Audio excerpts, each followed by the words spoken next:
당신이 입을 열기도 전에 상대방의 뇌는 이미 판결을 내렸습니다. 단 0.1초 만의 말입니다. 그리고 그 판결을 뒤집을 기회는 오직 한 번뿐입니다. 지금부터 제가 들려드릴 이야기는 수십 년간의 심리학 연구와 동서양 철학이 증명한 5가지 대화의 비밀입니다. 이 기술을 모르면 여러분은 모임에서 영원히 외톨이로 남을 수도 있습니다. 반대로 이 기술을 익히면 어떤 자리에서든 가장 빛나는 사람이 될 수 있습니다.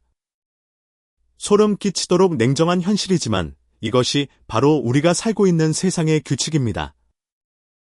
우리는 매일 누군가를 만납니다. 아침에 출근길에서 마주치는 동료부터 오랜만에 찾아간 동창 모임의 옛 친구까지 하루에도 수십 번씩 타인과 마주합니다. 그런데 그 만남이 끝난 뒤 집으로 돌아오는 길의 묘한 공허함을 느끼곤 합니다. 오늘 내가 왜 그런 말을 했을까 하는 후회가 밀려옵니다. 그 말은 하지 말 걸 그랬다는 자책이 머릿속을 맴돕니다. 잠자리에 누워도 그 장면이 계속 떠올라 뒤척이게 됩니다. 이런 밤을 보내본 적이 있는 분이라면 오늘 이야기에 끝까지 집중해 주시기 바랍니다.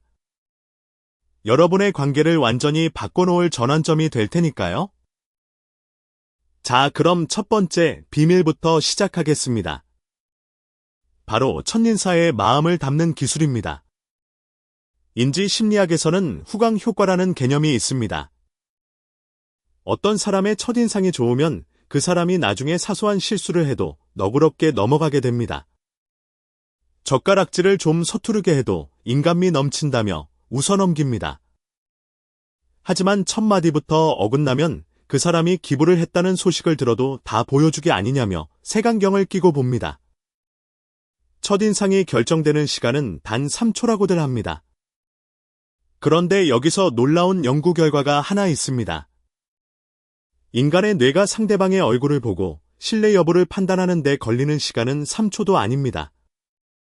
무려 0.1초에 불과합니다. 프린스턴 대학교의 알렉산더 토도로프 교수 연구팀이 이를 실험으로 증명했습니다. 피험자들에게 낯선 사람의 얼굴 사진을 0.1초만 보여줬을 때와 충분한 시간을 주고 보여줬을 때의 신뢰도 판단이 거의 동일했습니다. 즉, 여러분이 입을 떼기도 전에 상대방의 잠재의식은 이미 판결을 내린 셈입니다.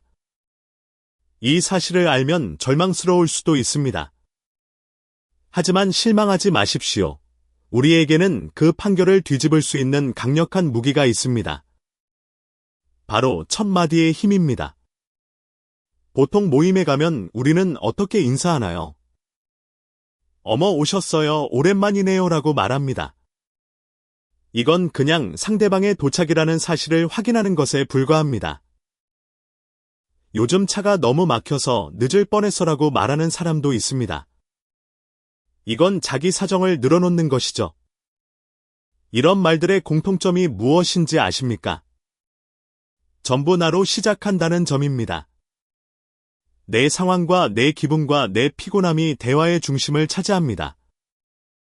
그러나 품격 있는 대화의 고수들은 완전히 다른 접근법을 씁니다. 이들은 대화의 주인공 자리를 기꺼이 상대에게 내어줍니다. 오늘 여기서 뵙게 되어 정말 기쁘네요 라고 말하는 순간을 생각해 보십시오. 대화의 주어가 나에서 당신으로 바뀝니다. 오시는 줄 알고 기대하고 있었어요 라는 말 한마디는 상대방의 존재 가치를 단숨에 끌어올립니다. 사막 한가운데서 오아시스를 만난 것처럼 상대는 당신 앞에서 자신이 환대받고 있음을 온몸으로 느끼게 됩니다. 이것이 첫인사의 핵심입니다. 나를 내세우는 것이 아니라 상대를 빛나게 하는 것입니다. 반대로 만나자마자 아이고 요즘 허리가 아파서 죽겠어라며 자신의 병상 일지를 낭독하는 분들이 계십니다. 물론 아프신 건 안타깝습니다. 하지만 듣는 사람은 인사만 했을 뿐인데 벌써부터 간병을 시작하는 기분이 듭니다. 이런 분들은 모임 내내 자신의 불행을 전시하며 에너지를 빼앗아가는 감정 흡혈귀가 될 확률이 높습니다. 주변 사람들은 점점 지치고 다음 모임에서는 슬그머니 그 사람을 피하게 됩니다. 본인은 왜 사람들이 자기를 멀리하는지 모릅니다.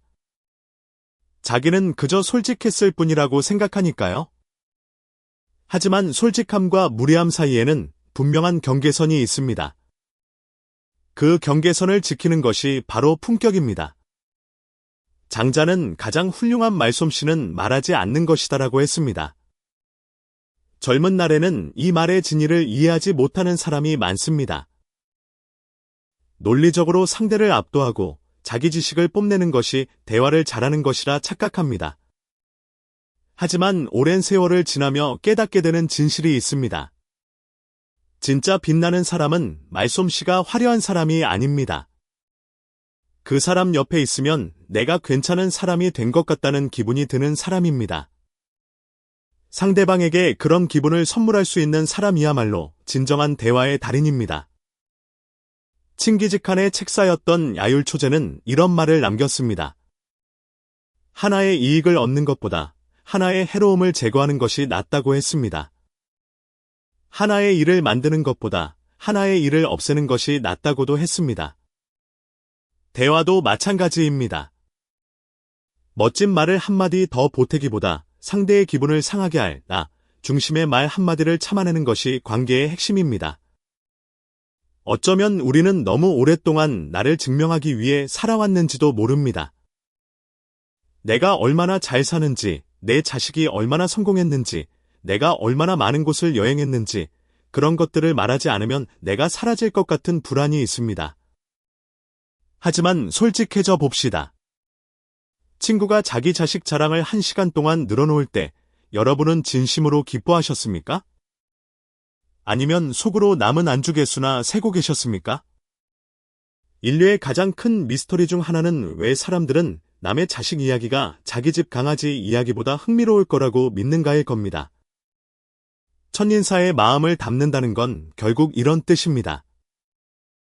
내 안의 나를 잠시 뒤로 물러나게 하는 것입니다. 그리고 상대방을 향한 따뜻한 호기심을 앞세우는 것입니다. 얼굴이 좋아 보이시네요라는 말 뒤에 요즘 좋은 일이 있으신가 봐요라는 관심을 덧붙여 보십시오. 상대는 자신의 삶을 긍정해주는 여러분에게 마음의 문을 활짝 열게 될 것입니다. 첫인사가 모임의 입구라면 그 입구를 꽃길로 만드는 건 화려한 미사여구가 아닙니다. 상대를 향한 진심 어린 반가움입니다. 내일 만날 누군가에게 건넬 첫마디를 오늘 밤 미리 골라보시기 바랍니다. 오늘 당신을 만나서 참 좋습니다라는 단순하고도 강력한 한마디 말입니다. 이제 두 번째, 비밀로 넘어가겠습니다. 첫인사를 잘 마쳤다면 본격적으로 대화의 숲으로 들어갈 차례입니다. 그런데 참 이상한 일이 벌어집니다. 좋은 분위기로 시작해놓고 단 5분 만에 찬물을 끼얹는 분들이 꼭 계십니다. 본인은 전혀 모릅니다. 오히려 자기가 대화를 주도하고 있고 모두에게 유익한 정보를 주고 있다고 굳게 믿습니다. 이런 분들의 특징이 무엇인지 아십니까? 상대방의 말이 끝나기도 전에 자신의 목소리를 비집고 넣는 사람들입니다. 침묵을 견디지 못하는 사람들이라고 할 수 있습니다. 사실 인간의 뇌는 말하기보다 듣기에 훨씬 더 최적화되어 있습니다. 여기서 흥미로운 과학적 사실 하나를 알려드리겠습니다. 보통 사람이 말하는 속도는 1분에 약 125단어 정도입니다. 그런데 우리 뇌가 정보를 처리하는 속도는 1분에 400단어에서 500단어에 달합니다. 뇌의 처리 속도가 입의 속도보다 3배 이상 빠른 셈입니다. 그러니까 누군가의 말을 들을 때 우리 뇌에는 남는 용량이 엄청나게 많습니다. 그 남는 용량으로 딴 생각을 하거나 다음에 내가 무슨 말을 할지 미리 설계하게 됩니다. 이것이 바로 우리가 경청에 실패하는 근본적인 이유입니다. 사회학자 찰스 더번은 이를 대화적 나르시시즘이라는 용어로 정의했습니다. 상대방의 이야기를 자기에게로 끌어오려는 본능적인 욕구를 뜻합니다. 구체적인 예를 들어보겠습니다. 동창 모임에서 한 친구가 요즘 손주를 돌봐주느라 뼈마디가 쑤신다고 하소연합니다. 이때 대화 초보자들은 기다렸다는 듯이 끼어듭니다. 야, 그건 약과야. 우리 며느리는 애를 둘이나 맡기고 갔다니까라며 대화의 주도권을 빼앗아옵니다. 손주 돌보느라 힘들다던 친구는 갑자기 관객이 되어버립니다. 끼어든 사람이 무대의 주인공을 차지합니다. 이런 상황을 지켜보고 있으면 서로 자기 불행이 더 크다고 경쟁하는 불행 올림픽을 보는 것 같아 씁쓸해집니다.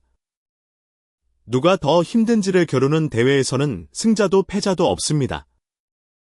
모두가 지는 게임입니다. 이럴 때 필요한 것이 바로 3초의 법칙입니다. 상대방의 말이 끝난 것 같을 때 속으로 딱 3번만 숫자를 세어보십시오. 하나, 둘, 셋 이렇게 말입니다. 그 3초가 만들어내는 정적은 결코 어색한 공백이 아닙니다. 오히려 나는 당신의 말을 충분히 음미하고 있다는 우아한 신호가 됩니다. 실제로 이 3초를 기다려주면 놀라운 일이 벌어집니다. 상대방이 아까 꺼내지 못했던 진짜 속마음을 이야기하기 시작합니다. 사실 내가 힘든 건 몸보다도 며느리가 고맙다는 말 한마디 안 하는 게 서운해서야 같은 진실이 흘러나옵니다. 3초를 기다리지 못하고 끼어들었다면 영원히 듣지 못했을 이야기입니다. 그 3초의 침묵이 상대방의 마음속 깊은 곳에 잠겨있던 보물상자의 자물쇠를 여는 열쇠가 되는 것입니다. 노자는 도덕경에서 대변약 누리라 했습니다. 정말 말을 잘하는 사람은 마치 어눌한 것처럼 보인다는 뜻입니다. 쉼없이 쏟아내는 유창한 말보다 적재적소에 배치된 침묵이 훨씬 더 강력한 설득력을 갖습니다. 수천 년 전의 지혜가 현대 심리학의 연구 결과와 정확히 일치하는 셈입니다. 그런데 우리는 종종 착각합니다. 침묵하면 무시당할까봐 두렵습니다. 내가 아는 게 없어서 가만히 있는 것처럼 보일까봐 불안합니다. 그래서 끊임없이 입을 움직입니다. 가끔은 자기가 무슨 말을 하고 있는지조차 모르면서 말의 파도를 만들어냅니다.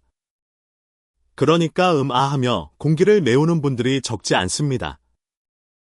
특히 나이가 들수록 가장 조심해야 할 것이 있습니다. 바로 가르치려는 태도입니다. 본인은 인생의 선배로서 귀한 지혜를 나누어 준다고 생각합니다. 하지만 상대방 입장에서는 원치 않는 강의를 억지로 듣는 기분입니다. 심리학의 자기결정 이론에 따르면 인간은 스스로 답을 찾고 결정할 때 가장 큰 만족감을 느낍니다. 자존감도 그때 가장 높아집니다. 그런데 내가 해봐서 아는데 그건 그렇게 하면 안 되라고 말하는 순간 상대방은 배움의 기쁨이 아니라 패배감을 느낍니다. 자신의 판단력이 부정당했다고 느끼기 때문입니다. 내가 틀린 말 했나요? 라고 당당하게 되묻는 분들이 계십니다. 그분들께 이렇게 말씀드리고 싶습니다. 사실일지는 몰라도 무례한 말이었다고 말입니다. 대화는 옳고 그름을 가리는 법정이 아닙니다. 서로의 온기를 나누는 사랑방이어야 합니다. 신이 인간에게 입은 하나 귀는 2개를 주신 이유가 있습니다. 말하는 것보다 2배 더 많이 들으라는 뜻입니다. 하지만 현실에서는 귀 2개를 닫고 입 하나를 확성기처럼 쓰는 분들이 너무 많습니다. 모임에 다녀온 뒤 오늘 내가 너무 많이 떠들었나 하는 후회가 밀려온다면 다음 모임에서 딱 3초만 참아보십시오. 그 3초의 침묵이 여러분의 품격을 끌어올려 줄 것입니다. 침묵은 방관이 아닙니다. 눈빛으로 고개를 끄덕이며 상대의 말을 경청하는 침묵은 어떤 미사여구보다 뜨거운 위로가 됩니다. 상대가 요즘 좀 우울해라고 할 때, 야 다들 그렇게 살아 운동해라며 즉각적인 해결책을 던지지 마십시오. 대신 3초간 눈을 맞추며 기다려 보십시오. 그러면 상대는 스스로 자신의 우울함이 어디서 왔는지 찾아낼 기회를 얻게 됩니다. 여러분은 그저 그 여정에 동행해주는 것만으로도 충분합니다. 말을 줄인다고 해서 존재감이 사라지는 것은 아닙니다. 오히려 말이 적은 사람이 입을 열었을 때 그 말의 무게는 천금과 같아집니다. 오늘 참 즐거웠습니다라는 짧은 마침표 하나가 2시간의 수다보다 더 깊은 여운을 남깁니다. 이제 3번째 비밀입니다. 침묵이라는 우아한 배경을 깔아두었으니 그 위에 어떤 대화의 꽃을 피워야 할지 이야기하겠습니다. 바로 질문의 기술입니다. 침묵만 지키고 있으면 자칫벽처럼 느껴질 수 있습니다. 상대방이 마음속 깊은 이야기를 꺼내고 싶어 할 때, 우리는 그 빗장을 살짝 열어주는 열쇠가 되어야 합니다. 그 열쇠가 바로 질문입니다. 그런데 여기서 조심해야 할 것이 있습니다. 질문이라고 다 같은 질문이 아닙니다. 어떤 질문은 상대의 숨통을 틔워줍니다. 하지만 어떤 질문은 취조실의 형광등처럼 상대를 고통스럽게 만듭니다. 연구에 따르면 아이들은 하루에 무려 300개에서 400개의 질문을 던진다고 합니다. 세상 모든 것이 신기하고 궁금하기 때문입니다. 나비는 왜 날아가요? 하늘은 왜 파래요? 하며 끝없이 묻습니다. 그런데 어른이 될수록 질문의 횟수는 급격히 줄어듭니다. 그 자리를 확신과 조언이 차지하게 됩니다. 모임에서 누군가 고민을 꺼내놓을 때 우리는 그건 이렇게 해봐라며 너무 쉽게 정답지를 내밉니다. 하지만 솔직히 돌아봅시다. 여러분이 고민을 털어놓을 때 진짜로 원했던 것이 그 뻔한 해결책이었습니까? 사실 우리 모두는 답을 이미 알고 있습니다. 다만 내 마음을 누군가 알아주길 바랄 뿐입니다. 심리학에서는 이를 인지적 탈중심화라고 부릅니다. 내 관점에서 벗어나 상대방의 내면, 세계로 들어가 보는 고도의 지적 활동입니다.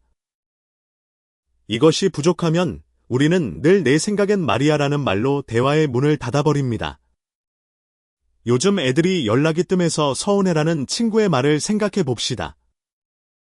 요즘 애들 다 바빠서 그래 이해해라고 대답하는 것은 위로가 아닙니다. 그것은 대화의 절단입니다.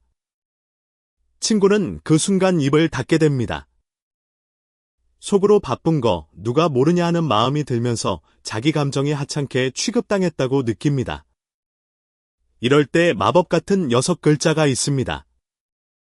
마음이 어떠세요라는 한마디면 충분합니다. 이 질문은 상대방에게 대화의 주도권을 넘겨주는 겸손한 질문입니다. 연락이 안 오니까 마음이 어떠세요라고 물으면 친구는 비로소 진짜 속마음을 꺼냅니다. 단순히 서운한 게 아니라 내가 이제 쓸모없는 사람이 된 것 같아서 무섭다는 고백이 나옵니다.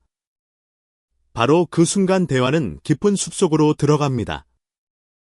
여러분은 그저 곁에서 함께 걸어주기만 하면 됩니다.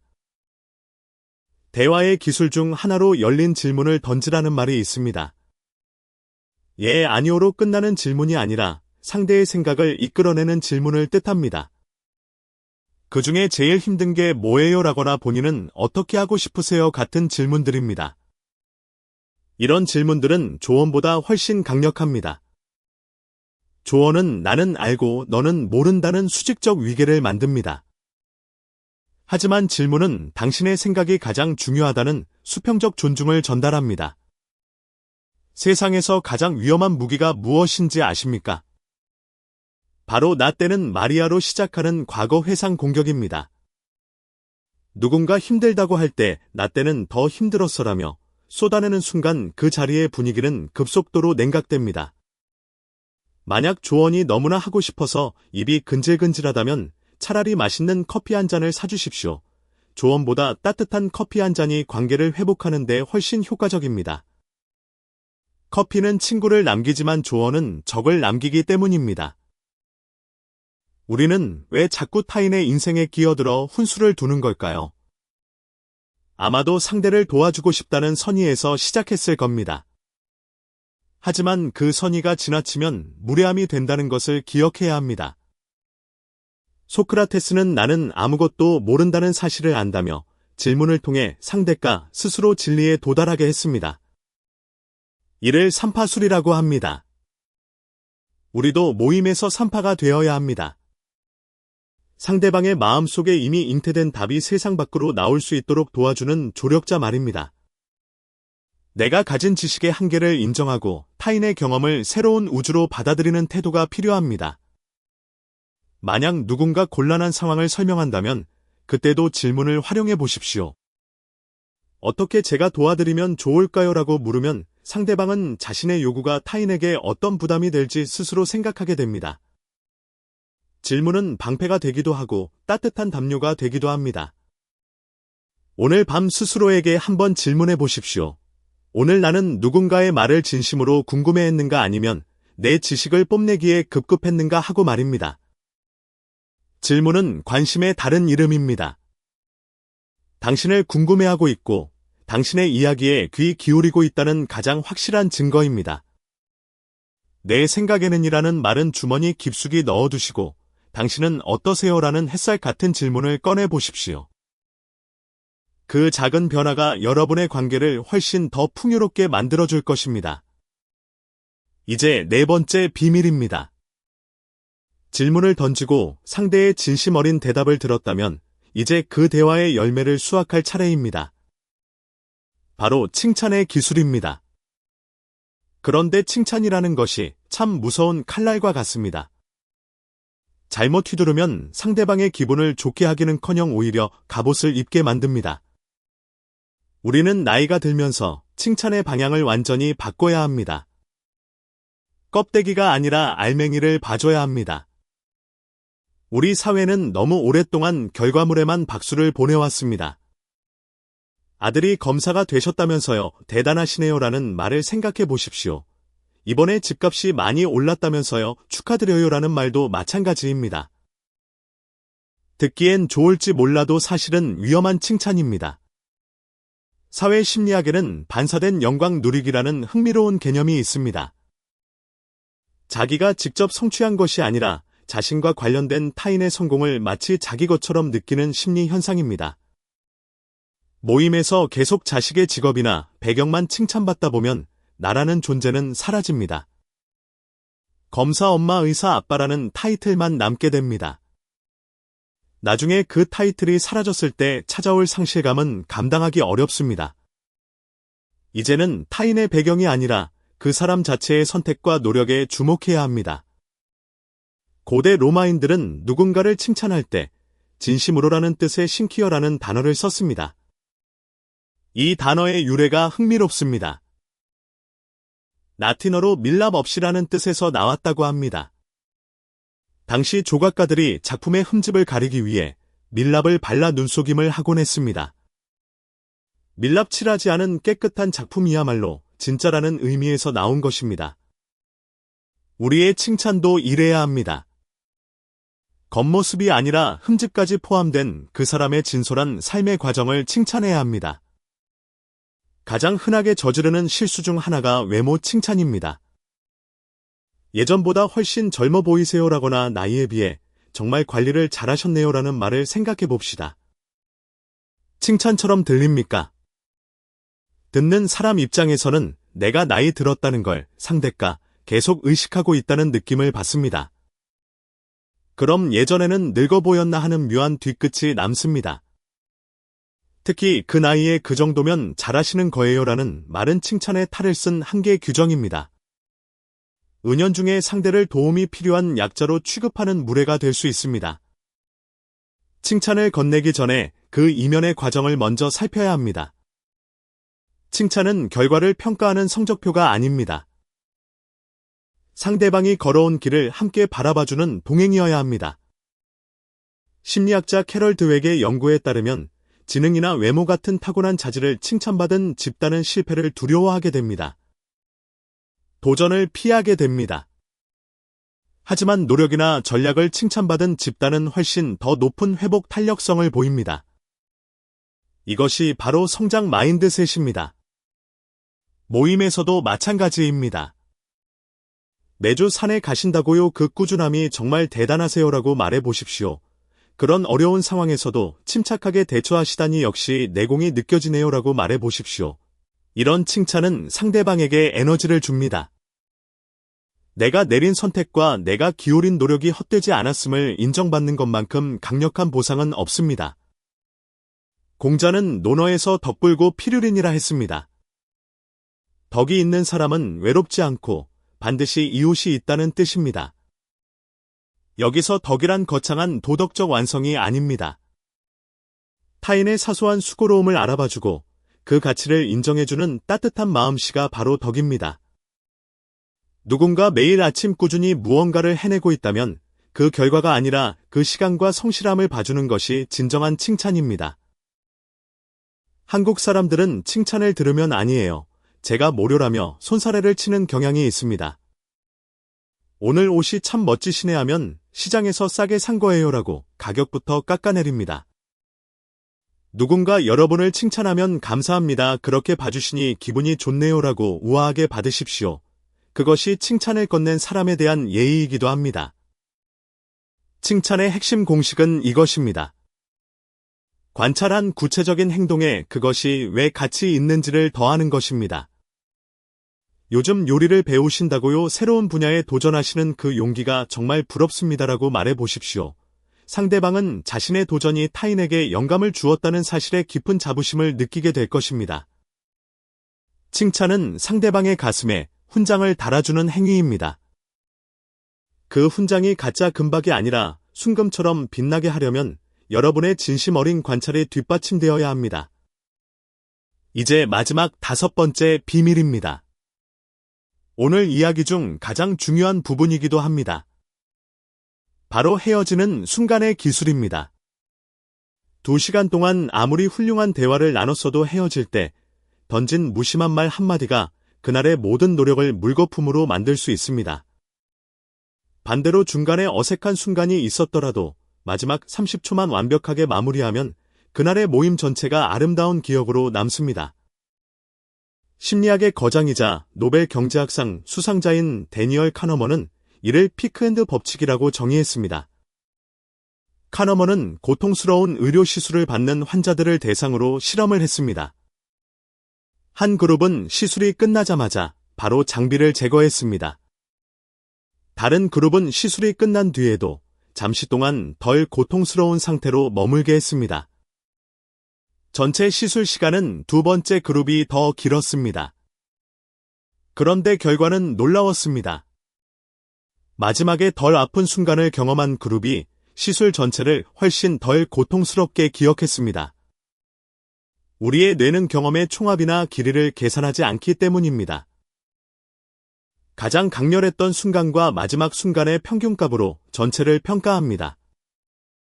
이것이 바로 지속시간 무시 현상과 회상적 평가 편향이 결합된 결과입니다. 우리는 대화가 얼마나 길었는지는 금방 잊어버립니다. 하지만 헤어질 때 내 손을 잡던 그 사람의 온기는 평생 기억합니다. 마지막으로 건넨 따뜻한 문장은 기억 속에서 절대로 사라지지 않습니다. 안타깝게도 많은 분이 이 마지막 30초를 너무 쉽게 흘려보냅니다. 아이고 이제 너무 피곤하다 빨리 가서 쉬어야지라고 말합니다. 오늘 너무 길었네 다음엔 좀 짧게 보자라고도 합니다. 본인은 솔직하다고 생각하겠지만 듣는 사람은 씁쓸해집니다. 내가 이 사람을 너무 붙잡아두고 괴롭혔나 하는 자책감을 안고 돌아가게 됩니다. 모임이 끝나갈 때 나는 평소에 말이 별로 없는 사람이야 라고 말하면서 정작 2시간 내내 마이크를 독점한 사람이 있다고 합시다. 그 사람이 헤어질 때 오늘 내 이야기 들어줘서 고마워라고 한마디만 했어도 상대의 마음은 달라졌을 것입니다. 하지만 보통은 오늘 속이 다 시원하네라며 상대의 지친 얼굴은 살피지도 않고 사라집니다. 진정한 고수들은 헤어질 때 상대방을 주인공으로 세워줍니다. 오늘 이야기가 마음에 오래 남을 것 같아요라는 문장을 사용해 보십시오. 이 말은 오늘 즐거웠어라는 평범한 인사와는 차원이 다릅니다. 당신이 한 이야기가 나에게 큰 영감을 주었다는 고백이 담겨 있습니다. 여기에 구체적인 디테일을 한 꼬집 더하면 효과는 배가 됩니다. 아까 말씀하신 그 책 이야기 집에 가서 꼭 찾아볼게요라고 해보십시오. 다음에 만나면 그 등산 코스 이야기 더 들려주세요라고 해보십시오. 에피쿠로스는 오래 사는 것이 중요한 게 아니라 어떻게 즐겁게 사느냐가 중요하다고 했습니다. 관계도 마찬가지입니다. 얼마나 자주 만나느냐보다 만날 때마다 어떤 여운을 남기느냐가 관계의 수명을 결정합니다. 마지막 인사의 다음이라는 씨앗을 심어두면 오늘의 만남은 끝이 아닙니다. 새로운 설렘의 시작이 됩니다. 상대방은 집으로 돌아가는 길에 여러분이 남긴 따뜻한 문장을 곱씹으며 미소 지을 것입니다. 나를 다시 만나고 싶어 하는 사람이 있다는 안도감과 함께 말입니다. 한국인들의 작별 인사 중에 언제 밥 한번 먹자는 말이 있습니다. 이것이 실제 식사 약속이 아니라는 것을 우리 모두는 압니다. 하지만 품격 있는 사람은 이 빈말을 진심으로 바꿉니다. 다음 주 수요일 오후 시간 어떠세요? 아까 못다 한 이야기 마저 듣고 싶어요라고 구체적인 시간을 제안합니다. 빈말과 진심의 차이는 바로 이 구체성에서 나옵니다. 작별의 기술은 그 자리에서 끝나지 않습니다. 진정한 고수는 다음 날 아침 짧은 문자 하나로 활용점정을 찍습니다. 어제 덕분에 정말 행복한 시간이었습니다. 건강 잘 챙기시고 조만간 또 뵙겠습니다라는 짧은 문장이 어제의 모임을 완벽한 기억으로 만들어줍니다.